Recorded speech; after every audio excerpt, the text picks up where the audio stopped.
مساء الخير يا اصحابي، ازيكم؟ عاملين ايه؟ يا رب يكونوا بخير وكويسين يا رب وفي احسن حال. هنبدأ فيديو جديد مع بعض النهارده. الفيديو بتاعنا بيتكلم عن افضل انواع الصن بلوك، ازاي تختاري النوع المناسب لبشرتك وازاي تستخدميه، واحنا ليه اصلا بنستخدم صن بلوك. يلا بينا نبدأ الفيديو على طول عشان ما اطولش عليكم في المقدمة. نيجي بقى لاول سؤال، واحنا ليه اصلا بنستخدم صن بلوك يا جماعة؟ طبعا عشان نكون واضحين مع بعض، مش انا اول واحده تعمل فيديو عن السان سكرين او استخدامه واهميته للبشره، او اخر واحده. ان شاء الله هتلاقوا ناس كتير بتتكلم وناس كتير بتشرح اكيد احسن مني، بس عشان نفهمكم انه يا جماعه مهم جدا جدا السان بلوك مهم، وهتعرفوا من خلال كلامي في الفيديو احنا ليه بنستخدمه وليه مهم اصلا. تعالوا نجاوب على اول سؤال، احنا ليه بنستخدمه؟ اول حاجه بتحمينا من الاشعه الفوق البنفسجيه. باختصار شديد جدا، الشمس بتنتج لينا 3 انواع من الاشعه، اليو في اي واليو في بي واليو في سي. طيب اليو في سي دي مستبعده شويه لان هي ما بتقدرش ان هي توصل لينا. تعالوا نتكلم عن اليو في اي واليو في بي. اليو في اي واليو في بي دول اللي بيقدروا يوصلوا لحاجز البشره، بيقدروا يوصلوا ان هم يكسروا الكولاجين الموجود في البشره. الكولاجين ده اتكلمنا عنه قبل كده وقلنا ان هو المسؤول عن التجاعيد والتصبغات والنمش اللي بيحصل في البشره. يعني من غير الكولاجين كل ما بنكبر في العمر، قلت لكم قبل كده، كل ما السن بيكبر بينا كل ما نسبة الكولاجين بتبدأ تقل سيكا سيكا من البشرة لحد ما تبدأ تظهر الخطوط والتجاعيد اللي انتوا بتشوفوها على البشرة. فاحنا بنتجنب الكلام ده كله وبنحاول نعمل حاجز بين بشرتنا وبين أشعة الشمس اللي بتنتج الأشعة الضارة دي، وان احنا يعني بنستعمل صن بلوك. صن بلوك مهم جدا جدا جدا. تاني حاجة، بيقدر يحمينا من سرطان الجلد، ربنا يعافينا يا رب. يعني ده غير ان هو بيعمل حاجات كتير جدا، يعني بتبقي حاطه كده حاجه على بشرتك بتبقى حاجز بينك وبين اي حاجه بره، اي ضرر، اي بكتيريا، اي عوامل جو، اي حاجه يعني بتحمي بشرتك من عوامل التأكسد. طيب بعد الكلام اللي احنا عرفناه ده، هل معنى ذلك ان الصن بلوك بيبقى للسيدات بس؟ لا يا جماعه، الصن بلوك المفترض العادي ان هو للاتنين، للرجال وللسيدات، للصغيرين وللكبار. طبعا مش الاطفال الرضع، ما اقصدش دول، اقصد الاطفال اللي هي العاقله اللي بتعرف تتكلم. المهم ان احنا نحط لهم صن بلوك علشان جلدهم يتبقى محمي من الشمس ومن اي ضرر ممكن يحصل ليهم، اي تهيج، اي التهاب. يعني عموما الاطفال بشرتها بتكون حساسه، والرجاله برضو بتلاقوا الكبر ظهر عليهم فجاه من قله ان هم اصلا ما بيستعملوش حاجه زي كده. يعني مفيش راجل هيقول لك ايه ده انا هجيب صن بلوك. الناس بقى اللي هي بتبقى يعني مهتمه قوي ببشرتها شويه زي السيدات، اللي هي بتبقى يعني في حياتها رفاهيه، انما في حياتنا العاديه دي ما تلاقيش حد معاه راجل يعني بيستعمل صن بلوك. فاحنا كسيدات بنحاول نحافظ على بشرتنا لان بشرتنا سر حياتنا طبعا. تعالوا بقى نتكلم عن ال SPF، نسبة الحماية بتاعته. الصن بلوك بيبقى مكتوب عليه SPF 50 او 30 او 100، دول اللي انا شفتهم. طيب ال30 ديت مش مناسبة خالص لان هتديكي نسبة حماية بسيطة وهيبقى مش مناسب قوي مع اغلبية البشرة. الافضل لينا ان احنا نجيب نسبة حماية بتاعته 50. طيب 100 مش احسن حاجة، لان انا سمعت ناس بتتكلم وبتقول ان 100 زيه زي 50، مجرد شوية مواد كيماوية بيزودوها فوق المنتج فبتضر بشرتنا مش بتفيدها. فالافضل ان احنا نجيب 50، وهقول لكم ازاي نستعمله وازاي نحافظ على بشرتنا. تعالوا نتعامل مع انواع البشرة. ازاي اعرف النوع المناسب لبشرتي؟ احنا يا جماعة عندنا 4 انواع من البشرة، عادية وجافة ومختلطة ودهنية. هنتعامل معاملة البشرة الجافة هتتعامل معاملة البشرة العادية، يعني اللي هتستعمله البشرة العادية هي اللي هتاخده البشرة الجافة، وهكذا مع الدهنية والمختلطة. تمام. طيب العادية او الجافة هتلاقي مكتوب على المنتج من بره كلمة كريم، حاجة كده قوامها بيبقى ملمسها تقيل شوية، علشان خاطر البشرة بتبقى جافة محتاجة حاجة ترطبها اكتر، محتاجة حاجة كفاءتها اعلى شوية. طيب الدهنية والمختلطة هي مش ناقصة يعني كمية، هي مليانة زيوت ودهون خلقة، فاحنا بنبقى عايزين حاجة قوامها خفيف شوية.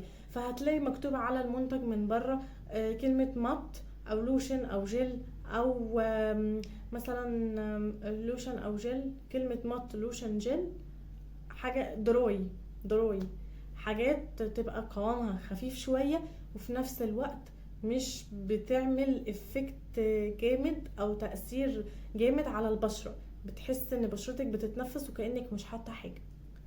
تعالوا بقى اديكوا شوية نصايح ازاي تستخدمي صن بلوك وخصوصا في فترة الصيف دي عشان تحمي بشرتك باكبر قدر ممكن. اول حاجة الصن بلوك يا جماعة بيستعمل على بشرة نظيفة تماما تماما تماما، مفيش اي ميك اب، مفيش اي عوامل بكتيريا او جو عليها، تكوني غاسله بشرتك بغسول مناسب ليكي، ولو كنت حاطه ميك اب تشيلي الميك اب الاول، بعد كده تبتدي تغسلي بشرتك بالغسول وتحطي الصن بلوك او الصن سكرين على بشره نظيفه علشان بشرتك تعرف تتنفس وتعرف تاخد نتيجه كويسه من المنتج.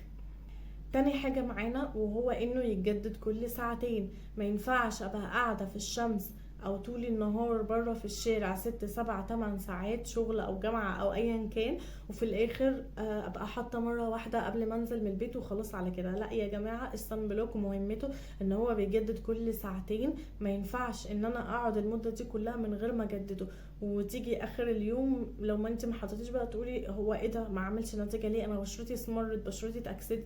طب ما عشان انت ما كدتوهوش او ما استعملتوهوش بطريقه صح. فالاصح والطريقه الصحيحه ليه يعني ان هو يجدد كل ساعتين، ولو كنت في مصيف وقاعده تحت الشمس وعليكي عموديه مباشره لازم تجدديه كل ساعه ان امكن.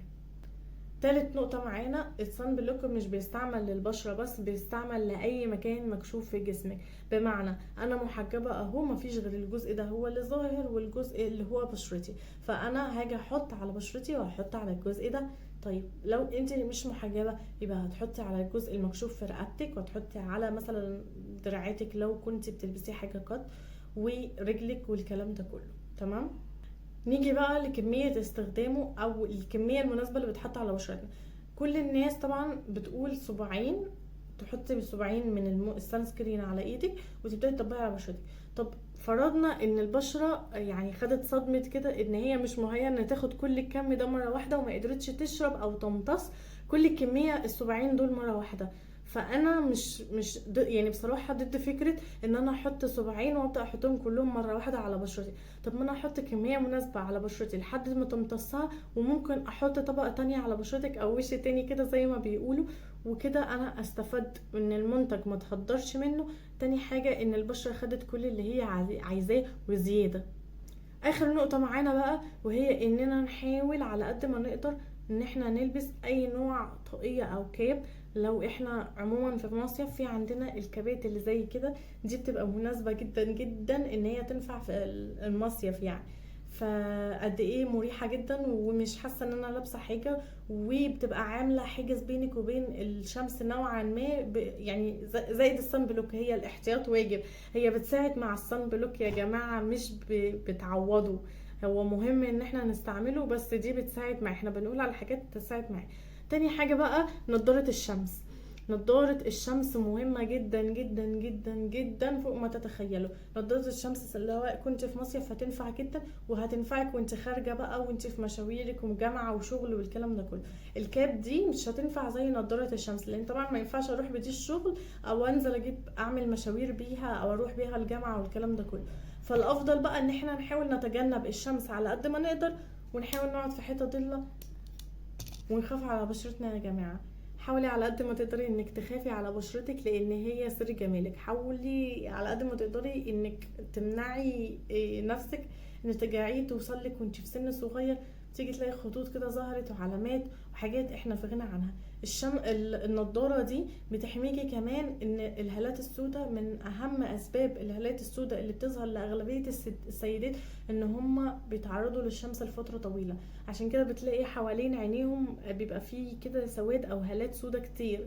فقد ايه النضارة دي هتحمينا نوعا ما فوق الصن بلوك من الهالات السوداء وعوامل الشمس والتأكسد. بقى هنتكلم عن او هوريكم الاربع انواع اللي المفروض انا جبتهم علشان اجربهم. انا كنت بستعمل نوع هقول لكم ايه هو، وكان كويس معايا الحمد لله وسعره اقتصادي وكان قايم بالواجب والزياده. وجبت عشان خاطر طالعه مصيف فحاولت ان انا اجدد شويه علشان خاطر يبقى معايا اكتر من منتج، يبقى معايا اكتر من حاجه يعني تبقى مناسبه لبشرتي. تمام. في كده، انا طبعا مش بعمل دعايه خالص والله العظيم يا جماعه، انا قناتي لسه صغيره وما باخدش فلوس من حد ولا حد بيديني اعمل اعلانات ليه. الكلام ده لله وليكو. يعني انا مش زي البلوجرز خالص والله، انا مش بعمل دعايه. تمام. اول حاجه انا طلبت اوردر، لما لقيته بصراحه سعره كويس 600 جنيه جابولي 4 منتجات من الصن بلوك بانواع مختلفه. اول حاجه عندنا نوع اللي هو البلانكي، ده تقريبا اكبر حجم معايا. ده اسمه بلانكي، ده مناسب جدا جدا للاطفال، مخصوص اصلا عشان خاطر الاطفال. الاس بي اف بتاعته 50، وينفع الكبار كمان يستعملوه، بس ده مخصص للاطفال اكتر. تمام. تاني نوع معايا وهو الدرماتيك. الدرماتيك ده اللي هو مكتسح نمبر 1 في كل الناس، كل البلوجرز بتتكلم عنه، فان شاء الله عايزه اجربه واشوف نتيجته ايه. تمام.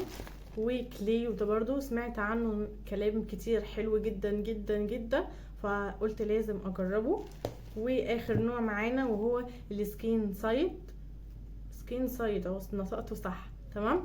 الدرماتيك ده لوحده عاملين عليه عرض، كل الشركات طبعا بتنافس في بعضها، وكله بينزل عروض وكله بينزل تخفيضات على المنتجات، خصوصا في فصل الصيف ده، لان عارفين ان التوقيت ده توقيت مصيف والناس كلها بتبقى محتاجة المنتجات دي، فكله منزل عروض. يعني كليو، شركة كليو ديت منزلة المنتج، يعني اي واحد ب 125 جنيه بدل 400 جنيه، يعني المنتج الواحد ب 125 بدل 400. درماتيك ده نازل ب 250 بدل 500 جنيه. وسكين سايد ده ما شفتش بصراحة كلام كتير عليه. بلانك ده ب 125 جنيه بدل 400 وحاجة برضو. تعالوا اوريكم المنتج اللي انا كنت بستعمله، حجمه كويس جدا وسعره اقتصادي، ما كانش غالي خالص، وفي نفس الوقت بيعمل لي افكت حلو وماشي مع الحياة يعني معانا. وهو بوبانا سان سكرين بوبانا. الاس بي اف بتاعته كانت 50. تمام. وملمسه حلو جدا وحجمه كويس جدا 60 ملي. هي الاحجام اللي قدامي دي كلها 50 ملي، فيما عدا البلانك ده هو اللي 120، ده اكبر حجم. تمام. بوينا ده نازل منه حاجات كتير جدا غير السان بلوك. شفت منه غسولات وحاجات، بس لسه الحقيقه مجربتهاش، بس سمعت كلام كويس عليه. وفي نفس الوقت انا لما جبته عمل معايا افكت كويس وسعره اقتصادي، بس عايز ان انت يعني تستعمليه صح زي ما قلنا في التعليمات اللي قلناها في الفيديو اللي فات. بس مشكلتي حاجه، ان انا لما جبته نسيت ان انا ما بحبش الحاجه اللي تبقى بديله او شبه الفاونديشن. ده في شبه الفاونديشن ده اللي مكتوب عليه ده التنتد يعني بيدي لون اللي هو في نفس الوقت انت ما بتحتاجيش ان انت تحطي، ريحته حلوه جدا جدا جدا، ما بتحتاجيش ان انت تحطي فاونديشن، هو زيه زي فاونديشن وفي نسبه حمايه كويسه جدا. بس انا مش بحب كده، لان انا اصلا مش بحط فاونديشن على طول، فحساه بيغير شويه على البشره، مش قوي. لما ببدا افرده على بشرتي بطريقه مناسبه، بطريقه صح، وببدا امشيه كده بالبيوتي بلندر زي الفاونديشن، بحس ان هو خلاص البشره امتصته بقى تمام.